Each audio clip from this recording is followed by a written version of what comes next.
The elected president of Uganda, Kyagulanyi Ssentamu Robert Bamwewunya, yajjanga kyakusomerako era yajjanga kyakuyigirako gye tuli.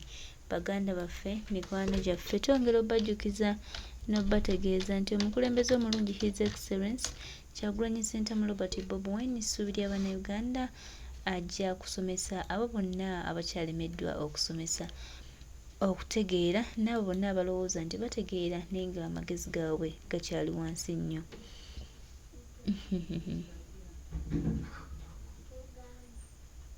Baganda bange, mikwano gyange, ono Bamwewunya wa njawulo n'ebyakola bya njawulo. Akola ebyo ebyalema abalala batasobola kukola. His Excellence byonna abikoze. Kale tuwulira nga tumuwuliramu emirembe, tumuwuliramu essanyu era tulaba nga tulina omukulembeze omulungi ow'enjawulo ayagaliza Uganda ate ali ready nnyo okutwala Uganda eno mu maaso. Ffe baani abatambula ne His Excellence Kyagulanyi Ssentamu Robert Bamwewunya, elected president of Uganda, ani atutuusizza wano? Kyova olabanga naye olunaku olwaleero apostinze nga yeebaza Mukama Katonda okuba nga amusobozesezza ate okumutuusa wano w'amutuusizza. Bannange tuli basiimu nnyo, bannange tuwulira nga tufunye obwenkanya era tuwulira nga tutambula tugenda mu maaso. Mukama waffe His Excellence webale kwagala Uganda, webale kubeerawo ku lwa Uganda yaffe era webale kutwagala nga bannayuganda. Tulina essuubi n'essanyu era tuwulira nga tuli blessed okufuna Mukama waffe era tukwebaza okuba nga otubeedde mabega ebbanga lyonna. Tumanye bulungi nti gwe Mukama waffe w'oli bannayuganda ly'emaanyi gaffe, ly'essanyu lyaffe era twesiimye nnyo okuba nga tuli naawe. Banange pulezidenti waffe omulungi, elected president of Uganda, ate ebintu abikoledde ddala. Tosobola murwana imbi yenna naddala bali mu federation abadde balwanira copyright ngali ku side ya Gravity mu nsonga eno mutuge. Gravity ne bwo mwagala nnyo ku future ya industry gye mutubadde mutukakasa gye mwagala okuzimba, tosobola murwanira ku nsonga eno. Lwansonga wanayina omusango atenga munene. Bwe kibanga twagala kutereeza copyright endongo etambule ng'etambulira ku mateeka amatuufu, kiba kitegeeza tuteekeddwa otandika settinga examples z'abantu abagenda okuzigwamu. Ekisooka copyright nzizenga nti bannyonnyola. Copyright ye certificate eraga obwannannyini ku kiyiiye nga bw'okeera ku makya n'ofuna title ku ttaka, wano ekyapa ku ttaka, wano oba ofunye copyright certificate kiraga omulimu gugwo. Omuntu yekka akkirizibwa mu Uganda mu mateeka okuwa copyright certificate eyo ye URSB. Era bw'ogenda mu URSB ogenda ku Intellectual Properties Desk. Lwaki nkiddinganye mu ngeri bw'etyo?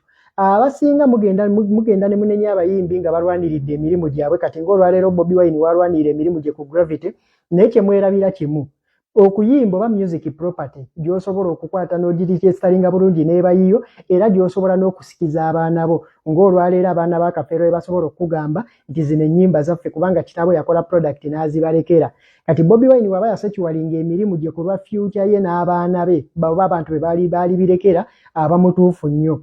Olwaleero omuntu bw'ojja okusanga ng'akuba kerere nti Bobi Wine yakoze bubi omwana, singa onoomubuuza nti ye ku kapolotike ke yagula emukono, singa okeera n'omuyingira mita 2 ayinza kukola ki? Ejjambiya ejja kuba evaayo. Kaakati obusungu bw'okozesa ng'ojjayo ejjambiya ogoba ayingidde mu ttaka lyo, bwe busungu omuyimbi bw'alina okukozesa okuggyayo ejjambiya agoba oyo aba ayingiridde emirimu gye. Kubanga nga bwe nkugambye eno property, ettaka lyo baakola ssente zo n'oligula n'oliteekawo awo ng'olina development z'oyagala oditeekako ery'enjawulo era nga liryo. Tewagula na kyalo, togabana na kyalo. Kati oli bw'ava eri n'aleeta amaalo n'atandika odyesemberezaako, emisinde gy'oba ogenda omutwala giba mingi. Kati naffe bino ebyaffe ebiyiiye byaffe bye tuyina, kontenti ono gwendi mu kukola kino kiyiiye kyange.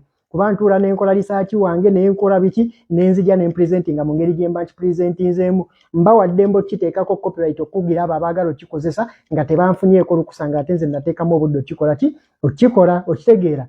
Wabula mu buufu obwo bwennyini njagala okubuuza abayimbi, mwategeera kye mwali mwagala okulwanirira nti kati eno copyright tuba tutandise. Ate wali emabega mubadde nga mugenda nakyo nga tewali asetinze president.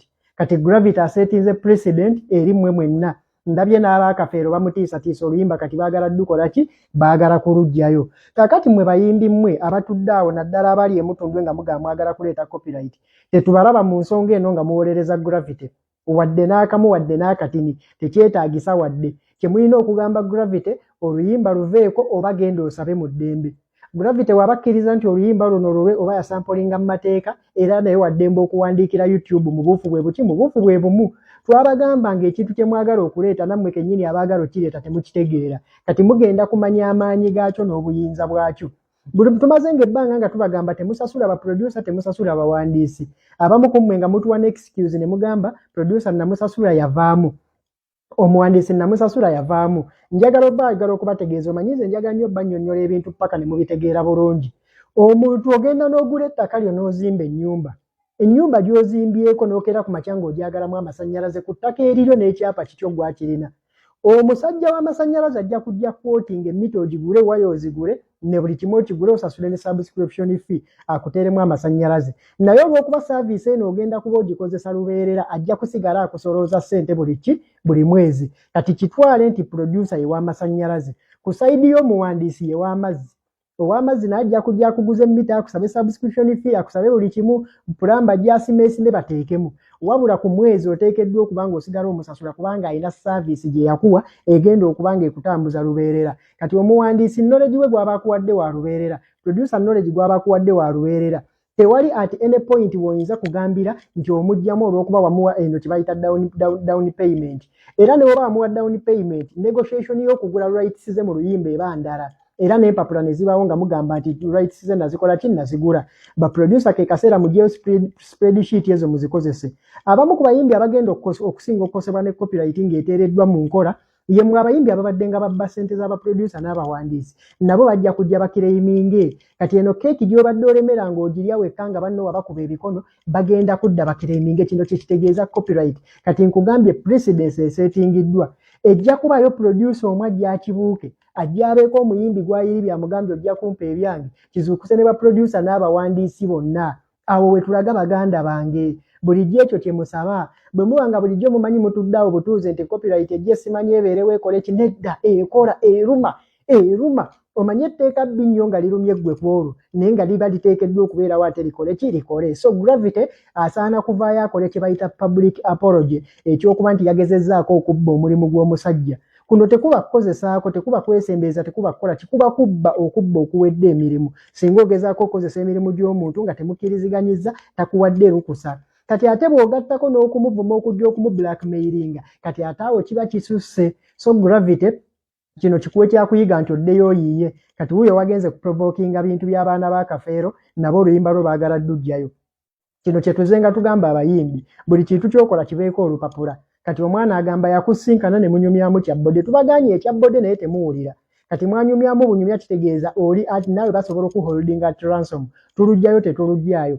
Ate kiremu bwe zinaasukka ku channel yo YouTube ejja giggala. Kati woba ekyo tonna kitunuulira. Kati olwaleero omwana w'omugenzi Paulo Kafeero Swazzi ataddeyo n'awandika n'agamba Gravity bwe yakusinkanira wali muvubuka ali hambo n'akusaasira yakitwala nti yakusaasira busaasizi lwaki. Layisa afuuka ow'ebbeeyi. Singa wakwata kyonna kye wali osobola okuwa abaana abo ne mukola empapula singa kati awo nawo tokola ki toliiwo. So bayimbi bannaffe bakreative bannaffe mwembulesinga ennyo ekintu kya paperwork. Mukole empapula ku mirimu gyammwe. Empapula zibeerewo eziraga obwannannyiribwa mu kintu. Obatali ekyo mugenda kubonaabonya nnyo n'ebintu nga bino. Bw'osanga omuyimbi yenna ng'ali mu kuwagira Gravity ku nsonga eno mutuge. Bw'osanga presenter yenna oba munnamawulire ng'ali mu kuwagira Gravity ku nsonga eno mutuge. Olwaleero osobola okugamba kanzigye ennyimba za Bobi Wine naye nga yazooza si ye yekka bangi abaayoza. Naye Abaganda balina enjogera egamba nti omukisa gw'embwa teguyisa mbuzi mu malagala.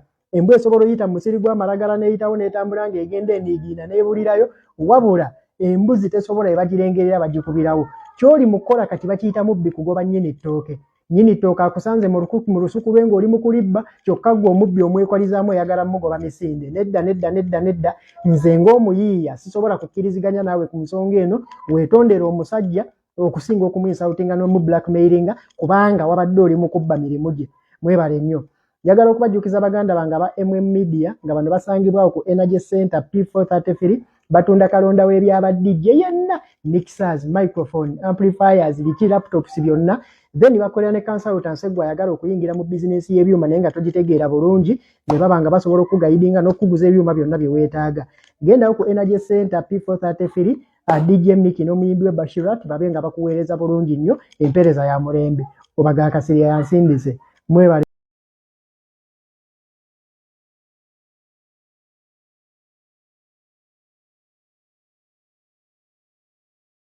Ye mwe abayimbi ababadde nga babba ssente z'abaproducer n'abawandiisi nabo bajja kujja bakireiminge kati eno keeki gy'obadde olemera ng'ogirya wekka nga banno wabakuba ebikono bagenda kudda bakireiminge. Kino kitegeeza copyright. Kati nkugambye precedence esetingiddwa ejja kubayo producer omwe ajja akibuuke ajja abeeko omuyimbi gw'ayiribya amugambye ojja kumpa ebyange kizuukuse ne baproducer n'abawandiisi bonna awo we tulaga baganda bange. Bulijjo ekyo kye musaba bwe muba nga bulijjo mumanyi mutuddeawo butuuze nti copyright ejje simanyi ebeerewo ekole ki nedda ekola eruma omanye etteeka bbi nnyo nga lirumye ggwe kwolwo naye nga liba liteekeddwa okubeerawo ate likole ki likole. So Gravity asaana kuvaayo akole kye bayita public apology ekyokuba nti yagezezzaako okubba omulimu gw'omusajja. Kuno tekuba kukozesaako tekuba kwesembeeza tekuba kukola kikuba kubba okubba okuwedde emirimu. Singa ogezaako okukozesa emirimu gy'omuntu nga temukkiriziganyizza takuwadde lukusa. Kati ate bw'ogattako n'okumuvuma okujja okumu-blackmailinga kati ate awo kiba kisusse.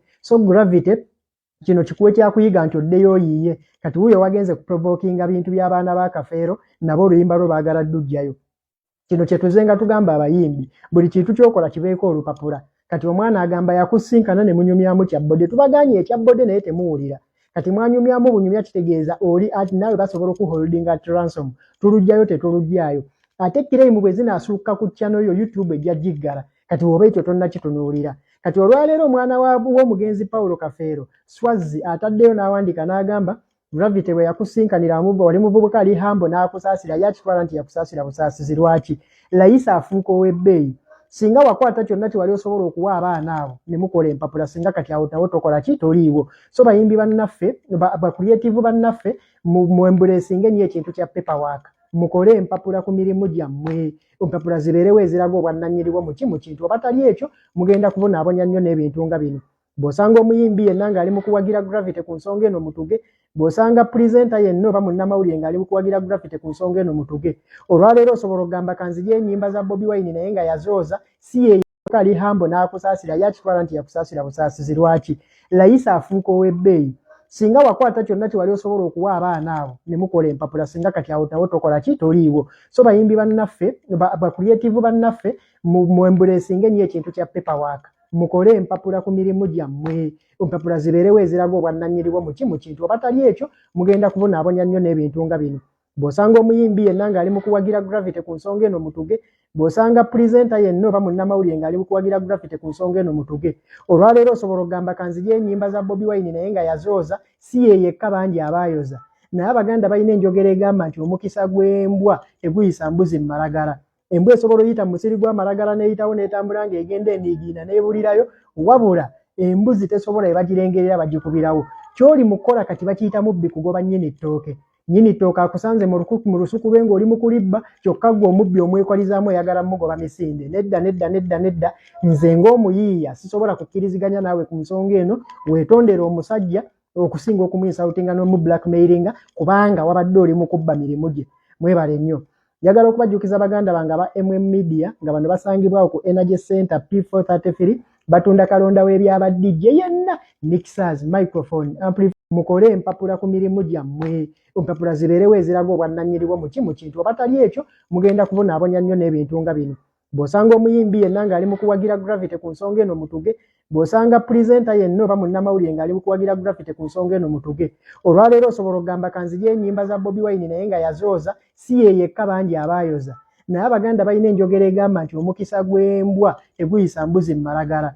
Embwa esobola oyita mu musiri gw'amalagala n'eyitawo n'etambula ng'egenda eniigiina n'ebulirayo wabula embuzi tesobola ebagirengerera bagikubirawo. Ky'oli mu kukola kati bakiyita mubbi kugoba nnyini ttooke.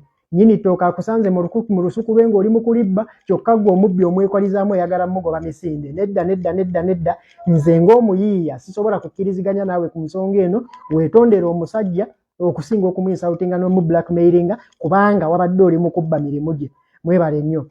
Njagala okubajjukiza baganda bange aba Media nga bano basangibwawo ku Energy Center P433 batunda kalonda w'ebyaba DJ yenna mixers microphone amplifiers biki laptops byonna then bakolera ne consultants gwe ayagala okuyingira mu business y'ebyuma naye nga togitegeera bulungi